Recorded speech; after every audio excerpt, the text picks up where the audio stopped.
9 सितंबर को कतर की राजधानी दोहा में हुआ इजरायली हमला अब केवल एक सैन्य कार्रवाई भर नहीं रह गया, बल्कि इसने पूरे मध्य पूर्व को कूटनीतिक और सामरिक स्तर पर झकझोर दिया है।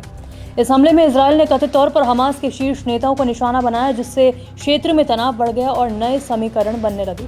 कतर पर हमला होने के तुरंत बाद से ही अरब और इस्लामिक देशों में आपसी परामर्श और बैठकों का दौर और तेज हो गया है।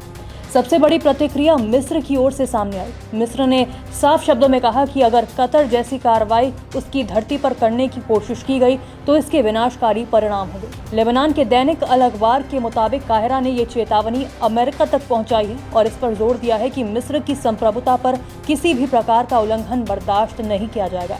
इतना ही नहीं, मिस्र ने यह भी संकेत दिया कि वह गाजा से हमास के नेताओं और अन्य फिलिस्तीनी राजनीतिक गुटों को अपने यहाँ पनाह और सुरक्षा देने को तैयार है। विशेषज्ञों का मानना है कि ये कदम मिस्र की क्षेत्रीय भूमिका को और मजबूत करने और मध्य पूर्व में संतुलन साधने की उसकी रणनीति का हिस्सा है। इस घटनाक्रम के बीच एक और महत्वपूर्ण मोड़ तब आया जब अमेरिकी राष्ट्रपति डोनाल्ड ट्रंप ने न्यूयॉर्क में कतर के प्रधानमंत्री शेख मोहम्मद बिन अब्दुल रहमान अल थानी के साथ डिनर किया।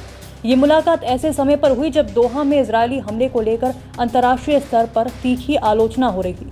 बताया जा रहा है कि इस हमले के बाद अमेरिका की मध्यस्थता की कोशिशें कमजोर पड़ सकती थी, क्योंकि वॉशिंगटन लंबे समय से गजा में युद्ध विराम, बंधक रिहाई और पुनर्निर्माण की योजनाओं पर कतर के साथ मिलकर काम कर रहा था।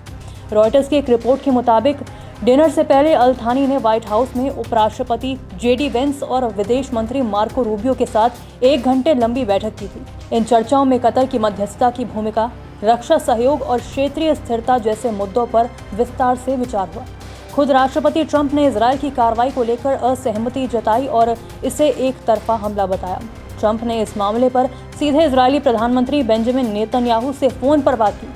उन्होंने स्पष्ट किया कि ऐसी कार्रवाइयां ना तो अमेरिका के हित में हैं और न ही इजरायल के। उन्होंने कतर को आश्वस्त किया कि भविष्य में इस तरह की घटनाएं दोहराए नहीं जाएंगी। कतर के उप मिशन प्रमुख हमा अल मुफ्ता ने सोशल मीडिया प्लेटफॉर्म एक्स पर पोस्ट करते हुए ट्रंप के साथ हुए इस डिनर को शानदार मुलाकात बताया। वहीं व्हाइट हाउस ने इस बैठक की पुष्टि तो की, लेकिन इसमें हुई चर्चाओं का ब्यौरा साझा करने से इनकार कर दिया। अब सवाल ये है कि अमेरिका इस संकट की स्थिति में किस तरह संतुलन बनाएगा। एक तरफ वह कतर को भरोसे में रखना चाहता है ताकि गजा संघर्ष में उसकी मध्यस्थता की भूमिका जारी रह सके, वहीं दूसरी तरफ अमेरिका इजरायल के साथ अपने रणनीतिक संबंधों को भी कमजोर नहीं करना चाहता। यही कारण है कि विदेश मंत्री मार्को रूबियो अब कतर यात्रा के बाद इजरायल जाने वाले हैं, जहां वे उन परिवारों से मुलाकात करेंगे जिनके परिजन हमास द्वारा बंधक बनाए गए थे। विश्लेषकों का मानना है कि इस पूरे घटनाक्रम ने अमेरिका को एक कठिन स्थिति में डाल दिया है, जहां उसे अपने दोनों अहम सहयोगियों कतर और इजरायल के बीच संतुलन साधते हुए अपनी विदेश नीति को दिशा देनी होगी। इस पर आपका क्या कहना है, कमेंट कर जरूर बताएं। नमस्कार, मैं हूं मानक गुप्ता। अगर आपको हमारा ये वीडियो पसंद आया हो तो इसे लाइक और शेयर जरूर करें, और हाँ, हमें सब्सक्राइब और फॉलो करना ना भूलें ताकि आप देश और दुनिया की कोई खबर मिस ना करें। तो जुड़े रहिए हमारे साथ और देखते रहिए न्यूज़ 24।